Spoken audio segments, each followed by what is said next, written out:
Russia ലോകത്തിലെ ഏറ്റവും വലിപ്പമുള്ള രാജ്യം. യൂറോപ്പിലും ഏഷ്യയിലുമായി പരന്നു കിടക്കുന്ന ഈ രാജ്യമാണ് സ്വാതന്ത്ര്യാനന്തര ഇന്ത്യയുടെ ഏറ്റവും വലിയ സുഹൃത്തും അതുപോലെ തന്നെ ഏറ്റവും തന്ത്രപ്രധാനമായ പങ്കാളിയും.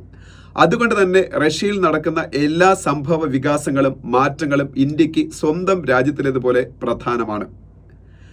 സോഷ്യലിസ്റ്റായിരുന്ന ഇന്ത്യയുടെ ആദ്യത്തെ പ്രധാനമന്ത്രി ജവഹർലാൽ നെഹ്റു കമ്മ്യൂണിസ്റ്റ് സോവിയറ്റ് യൂണിയനോട് ദൃഢമായ ബന്ധം സ്ഥാപിച്ചിരുന്നു. കമ്മ്യൂണിസം റഷ്യയിൽ അവസാനിച്ചെങ്കിലും അതിനേക്കാൾ ഏറെ ദൃഢതയോടുകൂടി റഷ്യയുമായുള്ള ബന്ധം നമ്മൾ മുന്നോട്ട് കൊണ്ടുപോകുന്നു. റഷ്യയുടെ അവസാനത്തെ കമ്മ്യൂണിസ്റ്റ് പ്രസിഡന്റ് ആയിരുന്ന മിഖായേൽ ഗോർബച്ചേവിൽ നിന്ന് റഷ്യയുടെ പ്രസിഡന്റ് പദം പോയത് അവരുടെ എക്കാലത്തെയും ഏറ്റവും കഴിവുകെട്ട ഭരണാധികാരിയായിരുന്ന ബോറിസ് എൽസിനിലേക്ക് ആയിരുന്നു. അതിനുശേഷം റഷ്യക്ക് നഷ്ടപ്പെട്ട എല്ലാ മേധാവിത്വവും ലോകത്ത് തിരിച്ചു പിടിക്കാൻ അവതരിച്ച മിശിഹ ആയാണ് റഷ്യക്കാർ പുടിനെ കണ്ടത്. പുടിൻ റഷ്യയുടെ ഭരണ നേതൃത്വത്തിലേക്ക് എത്തിയതിനു ശേഷം റഷ്യയ്ക്കും ലോകത്തിനും പുടിൻ എന്തായിരുന്നു അല്ലെങ്കിൽ ഇപ്പോൾ എന്താണ് എന്ന് പരിശോധിക്കുകയാണ് ഈ വീഡിയോയിൽ നമ്മൾ ചെയ്യുന്നത്.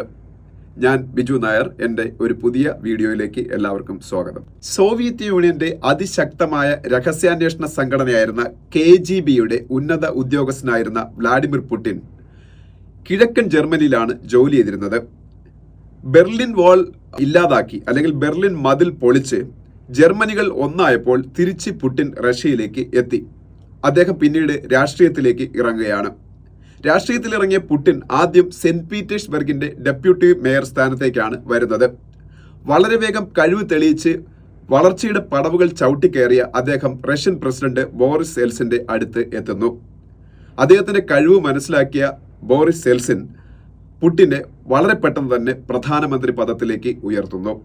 കഴിവില്ലായ്മയ്ക്കും മദ്യപാനാസക്തിക്കും കുപ്രസിദ്ധി നേടിയിരുന്ന ബോറിസ് എൽസിൻ 1999 റഷ്യൻ പ്രസിഡന്റ് സ്ഥാനം രാജിവെക്കുകയാണ്. അദ്ദേഹം പ്രധാനമന്ത്രിയായിരുന്ന വ്ളാഡിമിർ പുടിനെ ആക്ടിംഗ് പ്രസിഡന്റ് സ്ഥാനത്തേക്ക് ഉയർത്തുകയും ചെയ്തു.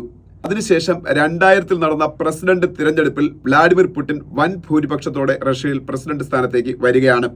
അതോടുകൂടി റഷ്യയിൽ പുടിൻ യുഗം ആരംഭിക്കുകയാണ്. ഞാൻ പറഞ്ഞല്ലോ, റഷ്യയുടെ പ്രസിഡന്റായിരുന്ന ബോറിസ് എൽസിൻ കഴിവുകേടിന്റെയും കാര്യക്ഷമതയില്ലായ്മയുടെയും പര്യായമായിരുന്നു. ആ കാലഘട്ടത്തിൽ റഷ്യയുടെ എല്ലാ പ്രതാപവും നഷ്ടപ്പെട്ടെന്ന് മാത്രമല്ല, സാമ്പത്തിക മേഖല അതിതീവ്രമായ തകർച്ചയും പണപ്പെരുപ്പവും നേരിട്ടു. റഷ്യയിൽ അതിദാരിദ്ര്യവും ഉണ്ടാകാൻ തുടങ്ങി. ഈ സമയത്ത് കൂനിന്മേൽ കുരുപോലെ റഷ്യയിൽ നിന്ന് വിഘടിച്ചു പോയ ചെച്നിയ എന്ന പ്രദേശത്ത് തീവ്രവാദം ഉടലെടുക്കുകയും ചെച്നിയൻ തീവ്രവാദികൾ തുടർച്ചയായി റഷ്യയെ ആക്രമിക്കുകയും റഷ്യയിൽ ഒരുപാട് മരണങ്ങൾക്ക് അത് കാരണമാവുകയും ചെയ്തു. പുടിൻ 2000 തുടക്കത്തിൽ ചെച്നിയൻ തീവ്രവാദികൾക്കെതിരെ അതിശക്തമായ നടപടികൾ ആരംഭിച്ചു. എന്ന് മാത്രമല്ല, ചെച്നിയക്കെതിരെ യുദ്ധം നയിച്ച അദ്ദേഹം ചെച്നിയെ പൂർണ്ണമായും റഷ്യയുടെ നിയന്ത്രണത്തിൽ കൊണ്ടുവരികയും ചെയ്തു. ഒപ്പം ഇപ്പോഴത്തെ ചെച്നിയയിലെ ഗവൺമെന്റ് റഷ്യൻ അനുകൂല ഗവൺമെന്റ് ആണ്. ആ തരത്തിൽ റഷ്യക്ക് ചെച്നിയെ മാറ്റിമറിക്കാൻ കഴിഞ്ഞു. ഇത് റഷ്യയിൽ വ്ളാഡിമിർ പുടിന്റെ ജനപ്രീതി കുത്തനെ ഉയരാൻ കാരണമായി. ഇതിനിടെ റഷ്യയിൽ വൻ സാമ്പത്തിക പരിഷ്കരണ നടപടികൾ ആരംഭിച്ച പുടിന്റെ നയങ്ങൾ റഷ്യയെ വീണ്ടും വളർച്ചയുടെ പാതയിലേക്ക് എത്തിച്ചു. റഷ്യക്ക് വലിയൊരു നിക്ഷേപം ഉണ്ടായിരുന്നു. പെട്രോളിയത്തിന്റെയും ഗ്യാസിന്റെയും ലോകത്തിലെ ഏറ്റവും വലിയ നിക്ഷേപങ്ങൾ റഷ്യയിലായിരുന്നു. ഇതിന്റെ വിലയിൽ ആ കാലഘട്ടത്തിലുണ്ടായ വലിയ വർധനവ് റഷ്യക്ക് സാമ്പത്തികമായി വലിയ വളർച്ചയ്ക്ക് ആക്കം കൂട്ടുകയും ചെയ്തു. റഷ്യയുടെ നഷ്ടപ്പെട്ട പ്രതാപം ഏതാണ്ട് തിരിച്ചു പിടിക്കാൻ പുടിന് ആയി. അതിശക്തമായി അതിവേഗതയിൽ തീരുമാനങ്ങൾ എടുക്കുന്ന വ്ളാഡിമിർ പുടിനെ ലോകത്തിലെ ഏറ്റവും ശക്തനായ ഭരണാധികാരിയായി അമേരിക്കയിൽ നിന്ന് പുറത്തിറങ്ങുന്ന ടൈം, ഫോർബ്സ് പോലുള്ള മാഗസിനുകൾ പലതവണ ആ കാലഘട്ടത്തിൽ തിരഞ്ഞെടുത്തു. ആ സമയത്ത് തന്നെ റഷ്യയുടെ ഭരണഘടനയിൽ ചില തിരുത്തലുകളും പുടിൻ വരുത്തി. 2036 വരെ റഷ്യയുടെ പ്രസിഡന്റ് പദവിയിൽ തുടരാൻ അദ്ദേഹത്തിന് പുതിയ ഭരണഘടന പ്രകാരം ആകും. ഒപ്പം പ്രസിഡന്റിന്റെ ടേം 6 വർഷക്കാലമായി അദ്ദേഹം മാറ്റി മറിക്കുകയും ചെയ്തു. അത് മുൻപ് 4 വർഷക്കാലമായിരുന്നു പ്രസിഡന്റിന്റെ സാധാരണ ടേം. അതാണിപ്പോൾ 6 വർഷമായിട്ട് പുടിൻ മാറ്റിയത്. തുടർച്ചയായി അവിടെ നടക്കുന്ന ഇലക്ഷനുകളെല്ലാം വ്ളാഡിമിർ പുടിൻ വൻ ഭൂരിപക്ഷത്തോടെയാണ് ജയിക്കുന്നത്. ഇത് ഇലക്ഷനിൽ കൃത്രിമം കാട്ടിയിട്ടാണ് എന്നാണ് അദ്ദേഹത്തിന്റെ പ്രതിയോഗികൾ ആരോപിക്കുന്നത്. ഇനി റഷ്യ ഏറ്റവും കൂടുതൽ ഈ കാലഘട്ടത്തിൽ വിമർശനം നേരിടുന്ന റഷ്യ യുക്രൈൻ യുദ്ധത്തിന്റെ കാരണങ്ങളിലേക്ക് വരാം. നമുക്കറിയാം, ഏതാണ്ട് 1991 കാലഘട്ടത്തിൽ സോവിയറ്റ് യൂണിയൻ തകരുകയാണ്. അതിൽ നിന്ന് ഏതാണ്ട് 10-12 രാജ്യങ്ങൾ സ്വതന്ത്രമായി വേറെ പോകുന്നു. അതിലുള്ള രാജ്യമാണ് യുക്രൈനും. ഈ രാജ്യങ്ങളെല്ലാം സ്വതന്ത്രമായതിനു ശേഷവും റഷ്യയോട് വളരെ അടുത്ത സൗഹൃദ ബന്ധം നിലനിർത്താൻ തീരുമാനിച്ചിരുന്നു.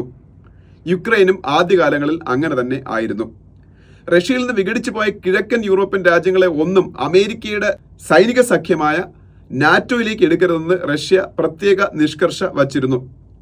ഇത് അമേരിക്കയ്ക്കും സഖ്യരാജ്യങ്ങൾക്കും ഏതാണ്ട് സമ്മതവുമായിരുന്നു. അതിനിടയിൽ റഷ്യയിൽ നിന്ന് വിഘടിച്ചു പോയ യുക്രൈനും ജോർജിയയും നാറ്റോയിൽ ചേരാനുള്ള താല്പര്യം പ്രകടിപ്പിക്കുന്നു. നാറ്റോ രാജ്യങ്ങളെല്ലാം തന്നെ ഇതിന് എതിരായിരുന്നു. കാരണം റഷ്യയെ പിണക്കുന്ന ഇത്തരത്തിലുള്ള ഒരു തീരുമാനം എടുക്കാൻ അവർക്കാർക്ക് താല്പര്യമില്ലായിരുന്നെങ്കിലും അമേരിക്ക അതിന് ഏതാണ്ട് പച്ചക്കൊടി കാട്ടുന്ന ഒരു രീതിയിലായിരുന്നു അവരുടെ സമീപനം. ഇതേ സമയത്ത് മറ്റൊരു കാര്യവും സംഭവിക്കുകയാണ്. റഷ്യ അനുകൂലിയായിരുന്ന യുക്രൈന്റെ പ്രസിഡന്റ് വിക്ടർ യാനുക്കോവിച്ചിനെ 2013 യുക്രൈനിൽ അട്ടിമറിക്കുകയാണ്. ഇതിന്റെ പുറകിൽ അമേരിക്കയും യൂറോപ്യൻ ശക്തികളുമായിരുന്നു എന്നാണ് പറയപ്പെടുന്നത്. എന്നിട്ട് റഷ്യ വിരുദ്ധനായ പെഡ്രോ പോറോഷെങ്കോയെ അവിടെ പുതിയ പ്രസിഡന്റായി പ്രതിഷ്ഠിക്കുന്നു. ഇതിൽ പ്രകോപിതനായ വ്ളാഡിമിർ പുടിൻ യുക്രൈന് കടുത്ത ഒരു തിരിച്ചടി നൽകാൻ തീരുമാനിക്കുന്നു. യുക്രൈനെ ഒരു പാഠം പഠിപ്പിക്കാൻ തീരുമാനിച്ച റഷ്യ അവരുടെ പ്രദേശമായ ക്രിമിയയെ യുദ്ധമൊന്നും കൂടാതെ റഷ്യയോട് കൂട്ടിച്ചേർക്കുകയാണ്. അതിന്റെ കാരണം ആ പ്രദേശം പൂർണ്ണമായും റഷ്യൻ അനുകൂല പ്രദേശം കൂടി ആയിരുന്നു.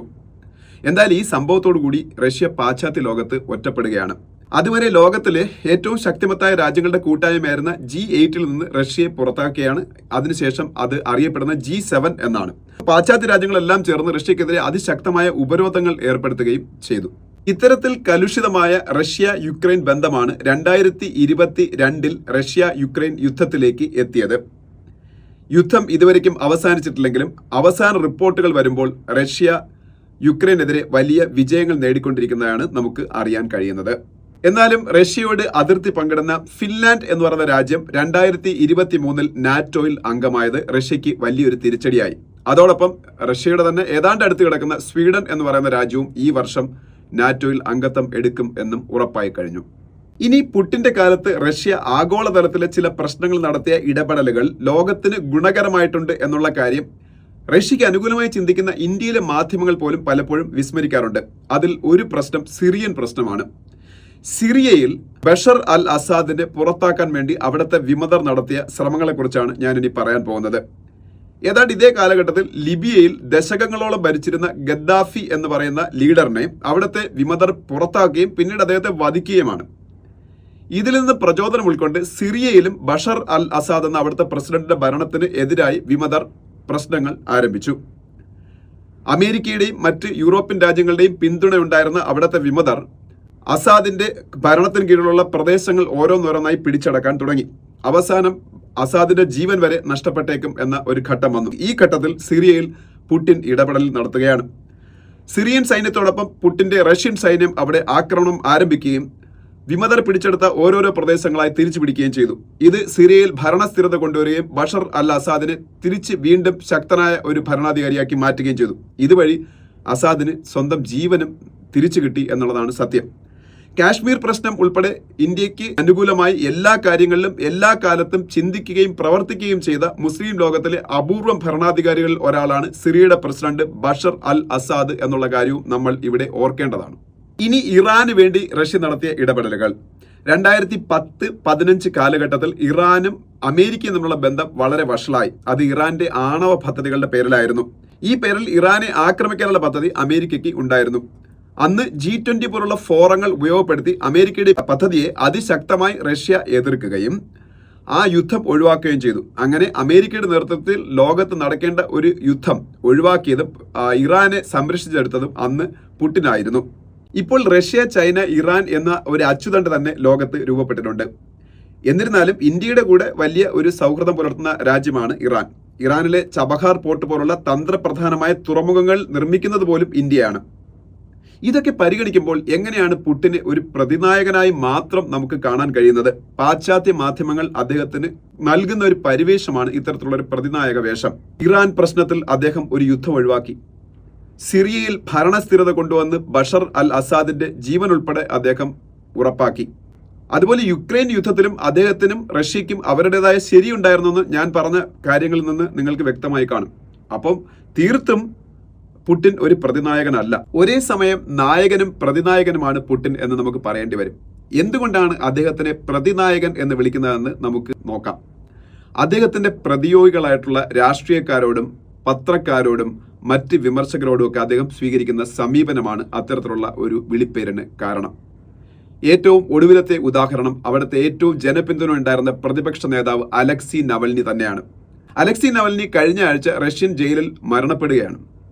മുമ്പൊരിക്കൽ വിഷപ്രയോഗത്തിന് വിധേയനായ അദ്ദേഹം വിദഗ്ധ ചികിത്സ ജർമ്മനിയിൽ ഉറപ്പാക്കി ജീവിതത്തിലേക്ക് തിരിച്ചു വരികയായിരുന്നു. അതിനുശേഷം റഷ്യയിലേക്ക് തിരിച്ചു വന്ന അലക്സി നവൽനിയെ എയർപോർട്ടിൽ വെച്ച് റഷ്യൻ അധികൃതർ അറസ്റ്റ് ചെയ്യുകയായിരുന്നു. അറസ്റ്റ് ചെയ്തതിനു ശേഷം അദ്ദേഹം ജയിലിൽ അടയ്ക്കപ്പെട്ടു. ജയിലിൽ അടയ്ക്കപ്പെട്ട നവൽനി അവിടെ വെച്ച് ഇപ്പോൾ മരിക്കുന്നു. ഈ മരണത്തിന് പിന്നിൽ റഷ്യൻ പ്രസിഡന്റ് വ്ളാഡിമിർ പുടിന്റെ കരങ്ങളാണെന്നാണ് എല്ലാവരും പൊതുവെ കരുതുന്നത്. പ്രത്യേകിച്ച് പാശ്ചാത്യ രാഷ്ട്ര തലവന്മാരെല്ലാം തന്നെ ഈ മരണത്തിന് ഉത്തരവാദി പുടിനാണെന്ന് പ്രസ്താവനകൾ ഇറക്കി കഴിഞ്ഞു.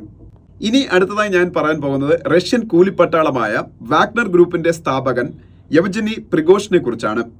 യുക്രൈൻ യുദ്ധത്തിൽ ഉൾപ്പെടെ വലിയ പങ്കുവച്ച വാഗ്നർ ഗ്രൂപ്പിന് വേണ്ട പിന്തുണ റഷ്യൻ പ്രതിരോധ മന്ത്രിയിൽ നിന്ന് കിട്ടുന്നില്ല എന്ന പേരിൽ വാഗ്നർ പട്ടാളക്കാരെ കൂട്ടി ഒരു വിമത നീക്കം പ്രിഗോഷിൻ നടത്തിയിരുന്നു. ഈ വിമത നീക്കം വളരെ പെട്ടെന്ന് തന്നെ അടിച്ചമർത്താൻ റഷ്യക്ക് ആയി. പക്ഷെ പിന്നീട് പ്രിഗോഷിൻ അധികകാലം ജീവിച്ചിരുന്നില്ല. ഏതാണ്ട് 1-2 മാസത്തിനകം നടന്ന ഒരു പ്ലെയിൻ അപകടത്തിൽ യെവ്ജനി പ്രിഗോഷിൻ മരിക്കുകയാണ്. ഈ മരണത്തിന് പിന്നിലും വ്ളാഡിമിർ പുടിൻ തന്നെയാണെന്നാണ് പൊതുവെ എല്ലാവരും കരുതുന്നത്. ഇത്തരത്തിൽ പറഞ്ഞു പോയാൽ കഴിഞ്ഞ 15 വർഷത്തിനിടയിൽ റഷ്യയിൽ പുടിന്റെ വിമർശകരായ നിരവധി പേർ കൊല്ലപ്പെടുകയോ അല്ലെങ്കിൽ കാണാതാവുകയോ ഒക്കെ ചെയ്തിട്ടുണ്ട്. പക്ഷേ ഇത്തരം ഒരു കേസുകളിൽ പോലും പുടിന്റെ അടുത്തേക്കോ അദ്ദേഹത്തിന്റെ നിഴലിനടുത്തേക്കോ പോലും വരാൻ നിയമം ധൈര്യം കാണിച്ചിട്ടില്ല. ഈ കൊലപാതകങ്ങളിലോ അല്ലെങ്കിൽ മരണങ്ങളിലോ ഒക്കെ പുടിന് പങ്ക് ഉണ്ടാവുകയോ ഉണ്ടാകാതിരിക്കുകയോ ചെയ്യാം. പക്ഷേ ഇവരെല്ലാവരും ഏതെങ്കിലും ഒരു കാലഘട്ടത്തിൽ പുടിന്റെ വിമർശകരും അദ്ദേഹത്തിന് തലവേദന ഉണ്ടാക്കിയവരും ആയതുകൊണ്ട് സംശയത്തിന്റെ മുന എപ്പോഴും പുടിന് നേരെ നീണ്ടിരിക്കും എന്നുള്ള കാര്യത്തിൽ യാതൊരു സംശയവും ഇല്ല. എന്നാൽ റഷ്യയും പുടിനും ഇത്തരത്തിലുള്ള ശക്തമായ ആരോപണങ്ങൾ നേരിടുമ്പോഴും പാശ്ചാത്യ രാജ്യങ്ങളെല്ലാം റഷ്യക്കെതിരെ കടുത്ത ഉപരോധങ്ങൾ ഏർപ്പെടുത്തുമ്പോഴും എന്തിനേറെ പറയുന്നു, ഇന്റർനാഷണൽ ക്രിമിനൽ കോർട്ട് റഷ്യൻ പ്രസിഡന്റായ വ്ളാഡിമിർ പുടിനെ യുദ്ധ കുറ്റവാളിയെ പ്രഖ്യാപിച്ച് അറസ്റ്റ് വാറന്റ് പുറപ്പെടുവിക്കുമ്പോഴും ഇന്ത്യ റഷ്യക്കെതിരെ ഒരു വിമർശനവും ഉയർത്തുന്നില്ല എന്നതാണ് ഏറ്റവും ശ്രദ്ധേയമായ കാര്യം. റഷ്യ യുക്രൈൻ യുദ്ധം ആരംഭിക്കുന്ന വേളയിൽ അമേരിക്കയും മറ്റു പാശ്ചാത്യ രാജ്യങ്ങളും റഷ്യക്കെതിരെയുള്ള ഉപരോധങ്ങളിൽ പങ്കാളിയാകാൻ ഇന്ത്യക്ക് മേൽ ശക്തമായ സമ്മർദ്ദം ചെലുത്തിയിരുന്നു. പക്ഷേ അതൊന്നും ഇന്ത്യ വകവച്ചില്ല. എന്ന് മാത്രമല്ല, ഇന്ത്യക്ക് ആവശ്യമുള്ള പെട്രോളിയത്തിന്റെ പകുതിയിൽ അധികവും ഇന്ത്യ വാങ്ങിയത് റഷ്യയുടെ കയ്യിൽ നിന്നാണ് ആ കാലഘട്ടത്തിൽ. അതിന്റെ കാരണം ഇന്ത്യക്ക് റഷ്യ നൽകുന്ന ഡിസ്കൗണ്ട് ആയിരുന്നു. പ്രതിരോധ മേഖലയിലും അതിശക്തമായ സഹകരണമാണ് റഷ്യയുമായി ഇന്ത്യ മുന്നോട്ട് കൊണ്ടുപോകുന്നത്. റഷ്യ യുക്രൈൻ യുദ്ധവേളയിൽ റഷ്യക്കെതിരെ അമേരിക്കയും മറ്റ് സഖ്യകക്ഷികളും കൊണ്ടുവന്ന UN പ്രമേയങ്ങൾ ഒന്നും വോട്ട് റഷ്യക്ക് എതിരെ ചെയ്യാതിരിക്കാൻ ഇന്ത്യ പ്രത്യേകം ശ്രദ്ധിച്ചു. അത് എല്ലാ കാലത്തും ഇന്ത്യക്ക് അനുകൂലമായ നിലപാടുകൾ മാത്രം സ്വീകരിച്ച ഇന്ത്യയുടെ ഏറ്റവും ശക്തനായ സുഹൃത്ത് രാജ്യത്തോടുള്ള കടമ തീർക്കൽ ആണ്. ഇന്ത്യ പാകിസ്ഥാൻ യുദ്ധങ്ങളിൽ ഉൾപ്പെടെ എല്ലാ കാലത്തും ഇന്ത്യയോട് ഉറച്ചു നിന്ന റഷ്യയോട് അത്തരത്തിൽ കടമ തീർക്കാനുള്ള ബാധ്യത ഇന്ത്യക്ക് ഉണ്ട് എന്ന് ഇന്ത്യ വിശ്വസിക്കുന്നു. അമേരിക്ക ഉൾപ്പെടെയുള്ള പാശ്ചാത്യ രാജ്യങ്ങളെല്ലാം ഇന്ത്യക്ക് നല്ല കാലം വന്നപ്പോഴാണ് ഇന്ത്യയോട് സൗഹൃദം കാണിക്കാനും അടുത്തുകൂടാനും വന്നത് എന്നുള്ളത് ശ്രദ്ധേയമായ കാര്യമാണ്. ആ ശക്തരായ രാജ്യങ്ങളുടെ കൂട്ടത്തിൽ ഫ്രാൻസ് മാത്രമാണ് റഷ്യയെ പോലെ ഇന്ത്യയോട് എല്ലാ കാലഘട്ടത്തിലും ഉറച്ചു നിന്ന രാജ്യം എന്നത് നമ്മൾ ഇവിടെ സ്മരിക്കേണ്ട ഒരു കാര്യമാണ്. എന്തായാലും ഒരു കാര്യം ഉറപ്പാണ്, റഷ്യയിൽ പുടിൻ യുഗം ഉടനെയൊന്നും അവസാനിക്കാനുള്ള യാതൊരു സാധ്യതയും കാണുന്നില്ല. അദ്ദേഹത്തിന്റെ പ്രതിയോഗികളോടുള്ള സമീപനം, അവരുടെ തിരോധാനം, മരണം തുടങ്ങിയ കാര്യങ്ങൾ നേരിടുന്ന ആരോപണങ്ങൾ എന്നിവ ഒഴിച്ചു നിർത്തിയാൽ അദ്ദേഹം ചെയ്ത പല കാര്യങ്ങളിലും വലിയ ശരികൾ നമുക്ക് കാണാൻ കഴിയും. അത് ചെച്നിയൻ യുദ്ധത്തിലായാലും യുക്രൈൻ യുദ്ധത്തിലായാലും റഷ്യയുടെ താല്പര്യങ്ങൾ മാക്സിമം സംരക്ഷിക്കുന്നതിനാണ് പുടിൻ എന്നും പ്രാധാന്യം കൊടുത്തിട്ടുള്ളത് എന്ന് നമുക്ക് മനസ്സിലാക്കാം. റഷ്യയുടെ നഷ്ടപ്രതാപം തിരിച്ചു പിടിക്കുന്നതിൽ ഏറ്റവും വലിയ പങ്ക് വഹിച്ച ശക്തനായ റഷ്യൻ ഭരണാധികാരിയാണ് പുടിൻ എന്നും നമുക്ക് സമ്മതിക്കേണ്ടി വരും. അതുപോലെ ഞാൻ നേരത്തെ പറഞ്ഞ സിറിയ, ഇറാൻ പോലുള്ള വിഷയങ്ങളിൽ അമേരിക്കൻ ധാർഷ്ട്യത്തെ അതിശക്തമായി പ്രതിരോധിച്ച ലോക നേതാവും പുടിൻ തന്നെയാണ്. വ്യക്തിജീവിതത്തിലും വലിയ രഹസ്യാത്മകത സൂക്ഷിക്കുന്ന വ്ളാഡിമിർ പുടിൻ ജോസഫ് സ്റ്റാലിന് ശേഷം റഷ്യ കണ്ട ഏറ്റവും ശക്തനായ നേതാവാണെന്ന് നമുക്ക് നിസ്സംശയം പറയാം. ഒപ്പം ജോസഫ് സ്റ്റാലിന്റെ ജീവിതവുമായി പുടിനും ചില സാദൃശ്യങ്ങളുണ്ട്. സ്റ്റാലിന്റെ വഴിയെ അല്ലെങ്കിൽ പോലും ഏതാണ്ട് സ്വേച്ഛാധിപത്യത്തിന്റെ പാതയിൽ കൂടി തന്നെയാണ് പുടിൻ റഷ്യയെ നയിച്ചുകൊണ്ട് പോകുന്നതെന്ന് നമുക്ക് പറയേണ്ടി വരും. എന്തായാലും റഷ്യയെ മുന്നോട്ട് നയിക്കുന്ന ലോകക്രമത്തിൽ വലിയ ഇടപെടലുകൾ നടത്തുന്ന അതിശക്തനായ നേതാവായി പുടിൻ കുറെ കാലം കൂടി തുടരാനുള്ള സാധ്യതയാണ് നമ്മുടെ മുന്നിൽ ഇപ്പോൾ തെളിഞ്ഞു കാണുന്നത്.